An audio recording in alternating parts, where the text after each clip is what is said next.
Hi, everybody, it's Josh with Talk About Trek, and we are back again to talk about a Star Trek book. Can you believe it?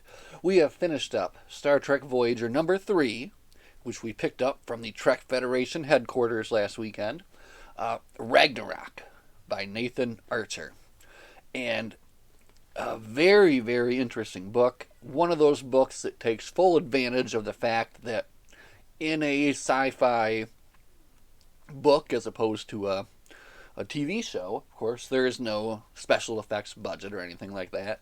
So you can do the most, outlandish and crazy things and come up with these crazy large ideas, that you can't show on TV really because you just don't have the budget to do something like that. And they definitely did that here in Ragnarok.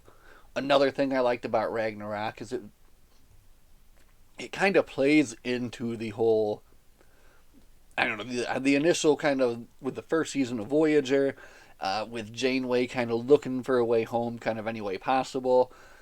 There's some interesting things that play out there, and I feel that it really, in the end, all the way in the end, it made me happy for Neelix, and we'll talk more about that later. But I would have liked that. So, uh, yeah, Ragnarok. Captain Janeway must stop an eons old war. Let's see.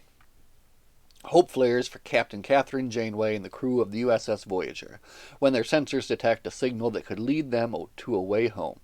But as the starship Voyager races to the source of the signal, the crew find themselves in the middle of a raging battle between two warring races, a battle that had lasted for hundreds, if not thousands of years. Now, to find a way home, Captain Janeway and her crew must make their way through the most violent spaceborne conflict ever known, with both sides determined to destroy them. That's not actually true. That last little paragraph is not even how it goes down. But yeah, that's the gist of it. So they encounter, or they're just traveling through space, heading to the next destination, when they get scanned by a coherent Tetryon beam. And of course, the Tetryon beam is what preceded them being whisked off to the Delta Quadrant in the first place. So they tie this beam in with the caretaker and think maybe it's the caretaker's, partner that ran off, and set a course to find out where this thing came from. Mr. Neelix informs them that this cluster that they're heading to, the Curiar cluster, is the home of the Hachai and the Pinar. And the Hachai and the Pinar have been at war for eons, as we've said. And basically, Neelix says, I think it would be better if we just avoided the situation altogether. We'll just go around. Don't worry about the Tetryon beam. Definitely going to be more trouble than it's worth to go in there and check out the situation. Now, do you think that Captain Janeway is going to listen to Neelix and heed his sage advice as the expert of all things in this Delta Quadrant? No, of course not. Of course not. So, no, she has to take a closer look. And that's what they do, and they go in and take a closer look. And I guess we'll just, to sum it up, basically, they get in over their heads, but through like I guess a little bit of luck and a lot of very good piloting skill and some death. Janeway had to take some people out. They're able to get themselves out of trouble. Trouble that could have been avoided if only they'd listened to our good friend Mr. Neelix. But of course, they couldn't do that. So, very fun book. Again, it's not a like a character focused book. Not any single one character gets to shine. I would say everybody kind of gets a little bit of something interesting to do, and their own little kind of part of the problem to solve too. Which I always like that kind of. It gives everybody something interesting and fun to do here in the book, and they certainly do that here. Um, they really don't introduce any new characters at all. You barely meet, or you barely get names for any of the Pinar or the Hachai, and everything kind of takes place mainly on Voyager with like a little bit off of that. But An interesting situation, and as I said in the beginning, what's good about, or for me at least, what I like about these kind of books is you get to imagine or get to picture something that just would be like to actually put like on the screen. The scale would be incredible. So the I should actually find in here how large the cluster is when they first arrive. So, but basically, all right, we'll dive right into the story now. So if you don't want too many heavy spoilers, just stop it right there. But uh, as they approach the cluster, basically the from the outside, they can't really, as they get closer, they can kind of see more of what's going on. But as they approach, every galaxy, every system that they go through is completely devastated. In some, planets are completely destroyed. In some, planets are, made uninhabitable by nuclear or like poison, something like that. So there's something in every system, and they go so far as to explore some of the systems, and they find like the mummified remains from, it's like thousands of years ago. So all on the outside of the system, everything is wrecked and destroyed, and also stripped, completely stripped of any useful minerals. So all metals, all of that stuff has been taken from these planets and brought into like the inner system, into the war, basically. And when they get closer, they're able to actually see what's going on. And it's kind of, you can see it pictured right there.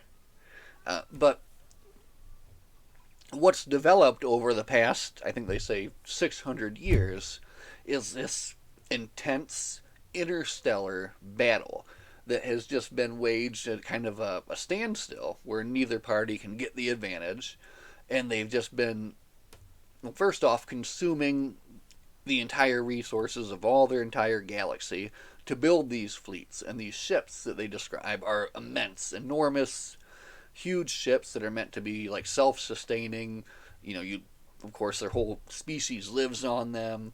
And then there's an array of other different ships too, and just thousands upon thousands upon thousands of ships, all engaged in these maneuvers, back and forth, gaining, losing ground. And that's what the Voyager comes in to see, and they notice that the coherent Tetryon beam that scanned them, that came from somewhere near the middle of the battle. So, at first they try to kind of reach out to talk to these people, but they don't respond, or respond and say, this is just a trick. We're not going to talk to you. So, let me see what I'm missing here.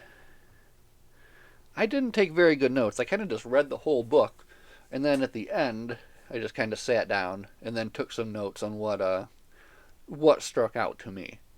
So, so they're there. They're at a safe distance from the battle, and again, the battle takes up the entire space of like a galaxy. Okay, so just enormous in scale, and there's kind of a good bit of time spent on the bridge where Tuvok is like describing what's going on and the different ships and how they're working and moving back and forth and that kind of thing. It's very interesting, just the whole concept of this eons long battle that is still at a stalemate and could be decided by like the smallest of changes, the smallest of factors. So now Janeway is not willing to give up on a chance to go home, so she figures that the best course of action is to try to get closer to the thing that scanned them, is to go out there in a shuttlecraft, or send out a crew in a shuttlecraft to try to establish communications with one of these groups, and hopefully maybe. And of course, the other thing is that they're driven by this drive to bring peace to the galaxy. As the Federation, that's like their driving goal. It's what they want to do. So that's the other reason that she says that she wants to come in here and try to do something. She feels that she just can't walk away, kind of leaving everything as it is without at least trying to interfere and do something. So that's what she's going to do. So she sent Harry Kim along with Chakotay and a couple of other. Um, Maybe they're actually characters in the show, but I don't remember 100%. Vert and Rollins. I think one of those is a Bajoran. But they send those in a shuttlecraft to make contact with the Paneer. So, and they do give some description too, which is kind of interesting. So, first off, the Hachai. The Hachai, their ships are like a kind of a rounder shaped ships, okay? And their people as well are kind of like a rounder shaped people. So they're like kind of like a round people with eye stalks and like little tiny feet. I think that's how they're described. So just keep that in your head. The Paneer are more like kind of praying mantis people, maybe. They're described as being 8 meters tall, 4 arms with serrated edges on the arms, so very kind of bug like people. And their ships then are also kind of that design as well, more kind of like sharp edges, that kind of thing, as opposed to the round design of the Hachai. So, and they kind of, that's about what they go into on like how they look there. And again, they don't focus too much on them. It's mostly on what Voyager's doing and how they're getting themselves into trouble and how they're going to get out of it. So, so the shuttlecraft kind of inserts itself into the battle. Accidentally, they get a little bit too close, and then when some maneuvers happen, all of a sudden the battle kind of bubbles out around the shuttlecraft, and now they're stuck in. They manage to hail and get the attention of one of the Paneer, and they are tractored and brought on board the Paneer ship. So this is when you get to see and kind of finally meet the Paneer, but they are very standoffish, of course. Now, luckily, they had a great plan. Of course, nobody in the Delta Quadrant has transporter tech at this time, so they transport Harry Kim into an empty room on the Paneer ship, who luckily don't have any kind of intruder sensors as well, I'm guessing, because they didn't find him out there. So they kind of got an ace in the hole. The rest of the 3 are arrested and taken to holding, where they're basically interrogated by the Paneer, who think that, you know, they're either a trick or they also want to, you know, find out more about the Voyager and what kind of weaponry and stuff that they have and that kind of thing. So, realizing that that's kind of going nowhere, Chakotay's kind of stuck. Luckily, they have Kim there, and Kim's able to.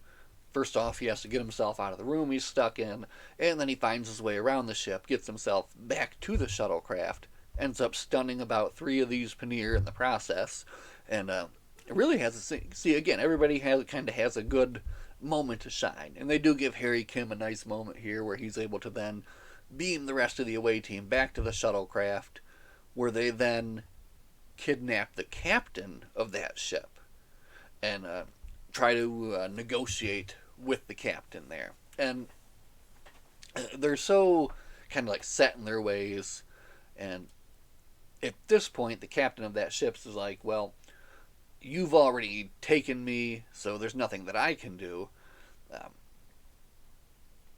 And they convince her to. I'm just trying to remember all this now. They convince her to release the tractor beam and open the door so that they can get away, and then they'll let her get out of the shuttle. But her, like in her culture, that's a no-no. She's not going to do that. So what she does instead is set the self-destruct system for the whole ship and tries to blow it up. So they beam Harry Kim back, I think just in time, into the shuttle, and then the shuttle. This part was pretty cool too. I like this. So the self-destruct goes off, but the shuttle puts its shields up in time after they beam Harry back, and they are able to survive the self-destruct. But like just barely. They are at like 3% shield. So I don't know. I thought that was kind of cool. It's like the 1 HP survival, you know, at the end. So that's what happens on the shuttle mission. Back on the ship, of course, Voyager, kind of seeing all this, is trying to figure out a way in so that they can rescue the shuttle. They don't see a safe way to get in. One, I guess, kind of thing that they do have going for them is the weapons of the Hachai and the Paneer are not like typical phasers. So the Voyager shields can stand up to a good bit of pounding, but they couldn't be in there forever. And of course, if they got trapped in the battle, they would definitely be destroyed. So they have to try to go in and do something, and basically the same thing that happens to the shuttle happens to Voyager, where they kind of just get stuck and kind of pulled into this whole battle. So here's when you have like Tom Paris's time to shine. Now it's he's like piloting through, just doing all these different like amazing maneuvers and things like that. Eventually, they have to kind of fight back. At first they're maintaining that they're not going to attack either side, but then eventually they have to start fighting back, and that's when things kind of get crazy here because now even though she's trying to just disable ships, she's blowing up. They're blowing up like multiple ships on both sides of this battle, basically, trying to work their way through and get to the shuttle. So at this point, because of the way the whole battle has shifted, they're getting closer to this ball at the center that sent the Tetryon thing out. Ooh, excuse me. And when they get close enough to it, they're able to scan it and find out that it is the ship from the First Federation from the TOS episode, the Corbinite Maneuver. And it's basically a derelict at this point. But what's interesting about it is it's still there, which means it can withstand the weaponry of the Hachai and the Paneer. So using this, they're able to maneuver. At this point, they have tractor the shuttle. They've been able to kind of work their way into where it's at, but they can't get anyone aboard without lowering the shields. So they're able to work their way into this ball and kind of use part of the wall, shut down their aft shields, beam aboard the crew, and get everyone safely aboard. So luckily, there are casualties, and again, this is where they even give the Doctor a little chance to shine. They give him a few moments, but there's some casualties, but there's no deaths, and they're able to escape the battle. Interestingly, at the end, they're trying to leave the battle, and basically the Hachai won't let them leave because they want them to stay and get there. Everybody wants their technology now that they see what they can do. And at first, Voyager was not able to penetrate the shields. Basically, this battle has been going on for so long. These two species have just great defensive shields, and that's like one of their strengths. But they're able to work a way to get through the shields. Well, specifically, B'Elanna Torres figures out reverse the polarity. Right, that's always what you got to do. Reverse the polarity, and it's going to get through. So they do that, and that's how they're able to do some damage to the ships and fight their way through, and eventually work their way out of the battle. And the other good thing for them is that they have a superior warp drive. So they're able to just warp away and kind of leave the whole thing in the dust. Neelix at the end for... he doesn't say "I told you so," but it seems like he might have should have. So, and in the end, they gain nothing. Basically, they've lost. They've had some casualties. They've had some damage to their ship. They didn't learn anything more. Just took some hits, and should have just kept on going, like Neelix said. So. This is Star Trek Voyager Ragnarok, or as I like to call it, listen to Neelix, the novel, because he knows what he's talking about. But, yeah. Now, I don't think I missed too much. Of course, that was the succinct version. There was definitely a lot more going on. Tuvok had some time to shine with his kind of examination of the battle, that kind of stuff. Again, it was a very... not a lot of, action, a lot of technical stuff in the beginning, and then when you get into the actual battle, you have some fun stuff there where they're trying to fly through and get out safely. So that's all really well done. Again, just for me, I love the huge concepts. I like the big ideas, and that's what makes these Trek books so fun for me. Well, that's one of the things. Of course, the characters and one of the things that I enjoy about Star Trek books is that they can take these very large concepts and just, put them on the page for us to imagine. And since we've all seen and heard and, been with these characters so much by watching the show, as you read one of these books, it's kind of like, I don't know. For me, it adds something to it because it's like I'm able to visually see it in my head as this amazing episode. So, I don't know. I hope somebody out there knows what I mean by that. But anyway, Star Trek Voyager number 3, Ragnarok. And I'm definitely feeling like I don't want to stop at 3, so we will jump right into number 4 tonight. Let's grab it now and we'll talk about it.